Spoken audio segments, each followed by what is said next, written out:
Revenge anime ట్రూప్స్లోనే చాలా ఫేమస్గా ఉంది కొన్ని సంవత్సరాలుగా. వెదర్ అది కెన్షిన్ హిమురా మేజీ రిస్టోరేషన్ పీరియడ్లో ఒక అసాసిన్గా పనిచేయటం కానీ, లేకపోతే ఎరెన్ ఏగర్ టైటన్స్ మీద రివెంజ్ తీర్చుకోవటం కానీ చాలా కామన్గా మనం చూస్తూనే ఉన్నాం ఇలాంటి రివెంజ్ యానిమేషన్ మనం. కానీ ఇవాళ మనం మాట్లాడుకునేవాడు చాలా different. He calls himself rex, A dog nigger, నేను రెక్స్ని అయితే అలా పిలవను గైస్, కానీ రెక్స్ అయితే తనని అట్లా పిలుచుకుంటాడు. So homies, welcome back to the channel manga mates. ఇవాళ అయితే మనం రెక్స్ యొక్క రివెంజ్ స్టోరీని కవర్ చేయబోతున్నాం. కానీ ఫస్ట్ మనం అయితే రెక్స్ యొక్క బ్యాక్ స్టోరీ తెలుసుకోవాలి. అంటే తను దేనికోసం రివెంజ్ కావాలనుకుంటున్నాడు తెలుసుకోవాలి. రెక్స్ ఒక డాగ్ అండ్ హ్యూమన్ హైబ్రిడ్ అవటం వల్ల మన సొసైటీలో ఎప్పుడు ఫిట్ అవ్వలేదు తను.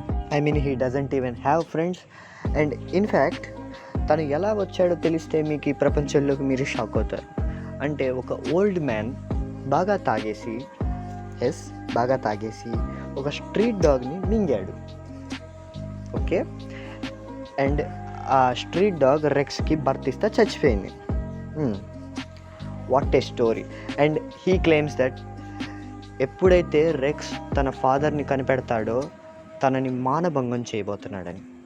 నేను ఇట్లా జోక్ కూడా చేయట్లేదు guys, these are his goals. తన ఫాదర్ని మానభంగం చేయటమే తన గోల్స్. సో ఎట్లాగైతే మనం అయితే ఇప్పుడు ఫ్లాష్ బ్యాక్ అయితే అయిపోయింది, మనం ఫస్ట్ చాప్టర్ కూడా అయిపోయింది దీంతో. అండ్ మనం సెకండ్ చాప్టర్లో అయితే రెక్స్ ప్రజెంట్ టైం లైన్లో ఉన్నాడు. ఎక్కడైతే సెలూన్ నుంచి బయటకు వచ్చాడు, సెలూన్ నుంచి బయటకు రాగానే he says that nigger, follow అవుతున్నాడు అని అయితే అంటాడు గైస్. అండ్ తర్వాత ఆ వ్యక్తి రెక్స్ని అటాక్ చేస్తాడు. అండ్ చూడండి, తిని కూర్చునే విధానం ఏమో వన్ పంచ్ మ్యాన్లో గారో లాగుంది సిట్టింగ్ స్టైల్. అండ్ తిన ఆర్ట్ వర్క్ చూస్తేనేమో సైతామా లాగా ఉన్నాడు. సో ఏ ఆబ్వియస్ ఇన్స్పిరేషన్ అయితే కనబడుతుంది దీంట్లో. అండ్ తన రెక్స్ పేరుని అయితే కన్ఫర్మ్ చేసుకుంటాడు.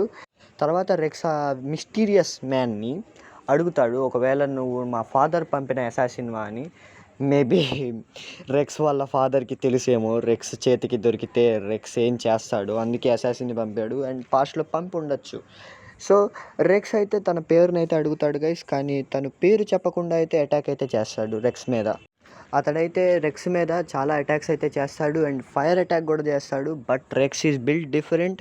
సో రెక్స్ దాన్ని సర్వైవ్ అవుతాడు and gives a bad as pose. చూడొచ్చు మీరు స్క్రీన్ మీద.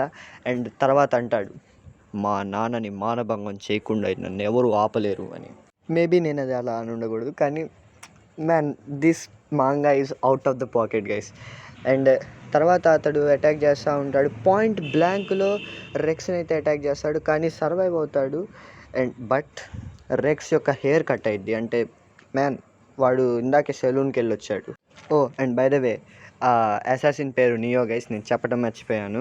తర్వాత మనం రెక్స్ అండ్ నియో ఇలా ఫేస్ ఆఫ్ అవటం చూస్తాం. అండ్ నియో రెక్స్ని అడుగుతాడు, రెక్స్, నీకు నిజంగా మీ నాన్నతో రసిక్ క్రీడ ఆడాలనుందా అని అడుగుతాడు. And why don't you give up అని రెక్స్ని అడగగా రెక్స్ అయితే you got be kidding me అన్నట్టు పోజ్ పెడతాడు. But Neo being an assassin వాడు షార్ట్ నుంచి అటాక్ చేస్తాడు, కానీ రెక్స్ దాన్ని డాజ్ చేయగలుగుతాడు. అండ్ వాళ్ళిద్దరూ వాళ్ళ అపోనెంట్స్ అటాక్స్ని అండ్ ఇప్పుడు దాకా జరిగిన ఫైట్ని అనలైజ్ చేసి ఒక కంక్లూజన్కి అయితే వస్తారు. ఇద్దరు సేమ్ కంక్లూజన్కి వస్తారు. అండ్ ఆ కంక్లూజన్ వచ్చేసి this nigger, is built different. Neo time waste చేయకుండా తన కత్తిని తీసి రెక్స్ మీదకి పరిగెత్తుతాడు. కానీ రెక్స్ సైతామా లాగా సానిక్ బ్లేడ్ని ఎలాగైతే సైతామా నోటితో ఎరగొట్టాడో రెక్స్ కూడా అంతే నియో బ్లేడ్ని ఎరగొడతాడు. నియో రెక్స్ని నువ్వు ఒక మాన్స్టర్ లాగా పుట్టావని అంటాడు, కానీ రెక్స్ సడన్గా కదలలేకపోతాడు.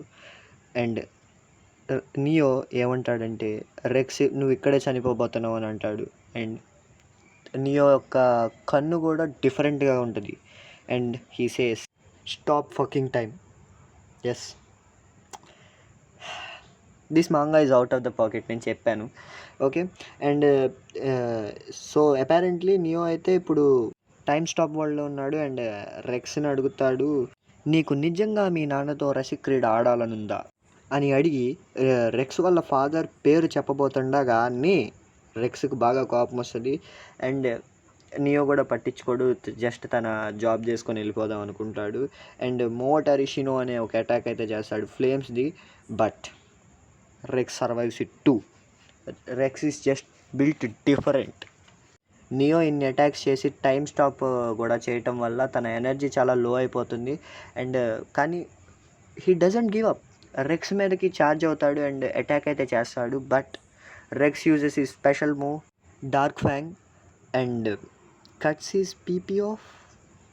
నేనైతే ఈ విషయం మీద అయితే రెక్స్ వైపు లేను. నువ్వు ఏదైనా చేసుకో మీ ఫాదర్ని, నాకు సంబంధం లేదు. కానీ నువ్వు నియోతో ఇది కరెక్ట్ చేయలే rex. This is not good.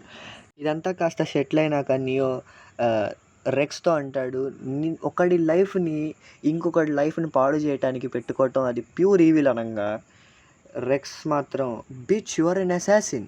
కానీ నియో మాత్రం కాస్త ఎమోషనల్ అయిపోయి నీకు అన్నీ తెలిసినట్టు మాట్లాడుకొని రెక్స్ని అరుస్తాడు. అండ్ కానీ రెక్స్ మాత్రం కాస్త emotionally stable person. So neo దగ్గరికి వెళ్ళి నాకు తెలియదు కానీ నన్ను తెలుసుకొనిస్తావా అని అడుగుతాడు. మనం నియో చిన్నపిల్లడుగా ఉన్నప్పుడు పెన్సిల్తో డ్రాయింగ్ వేయటం చూస్తాం అండ్ తన పెన్సిల్ ఇరిగిపోతుంది like it did in the future present, but it got chopped off in present. So don't mind it, let's continue. And తన రూమ్ నుంచి బయటికి వెళ్ళి పెన్సిల్ తెచ్చుకుందాం అనుకుంటాడు. కానీ తన ఫాదర్ తనని పిలవటం అయితే వింటాడు అండ్ హీ డోంట్ రెస్పాండ్. కాబట్టి వాళ్ళ నాన్న డోర్ బద్దలు కొట్టుకొని వచ్చి నియోని బాగా కొట్టేసి వెళ్ళిపోదామని చూస్తాడు. కానీ నియో వాళ్ళ అమ్మ వస్తుంది. వాళ్ళ అమ్మ వచ్చి చూసిద్ది ఆ నేల మీద ఉన్న డ్రాయింగ్ అండ్ బిట్ స్లాబ్ పై పడున్న నియోని చూసి వాళ్ళమ్మ నియోకి కాస్త కరేజ్ ఇద్దామని చెప్పి ఎంకరేజ్ చేస్తుంది. అండ్ వాడికి చెప్పిద్ది ఆ డ్రాయింగ్ నిజానికి బాగుందని. అండ్ యాక్చువల్లీ వాళ్ళమ్మ నియో సైడ్ తీసుకొని నియోకి హెల్ప్ చేద్దాం అనుకునిద్ది. అండ్ వాళ్ళ నాన్నతో అనిద్ది, చూడు ఇప్పుడు నియోకి నీలాగా అసాసిన్ అవ్వాలని లేదేమో, మేబీ ఆర్టిస్ట్ అవ్వాలని ఉందేమో అని చెప్పి కన్విన్స్ చేయడానికి ట్రై చేస్తుంది. బట్ నియో వాళ్ళ నాన్న పిచ్చోడు కాదు కాబట్టి నియో వాళ్ళ అమ్మని కొడతాడు. కొడతాడు. మహిళా హెల్ప్ లైన్ పనికిరాదు, ముందే చెప్తున్నా.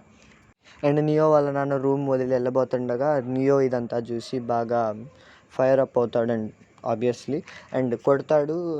But no use.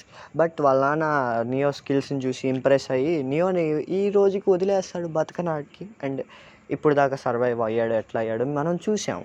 And rex కూడా నిజానికి చాలా ఎమోషనల్ అవుతాడు, ఏడుస్తాడు. నియో కూడా ఏడుస్తాడు. రెక్స్ మాత్రం నియోకి ఒక మోటివేషన్ ఇస్తాడు అండ్ ఒక విషయం చెప్తాడు. అడ్వైస్ మీరు వినండి గైస్.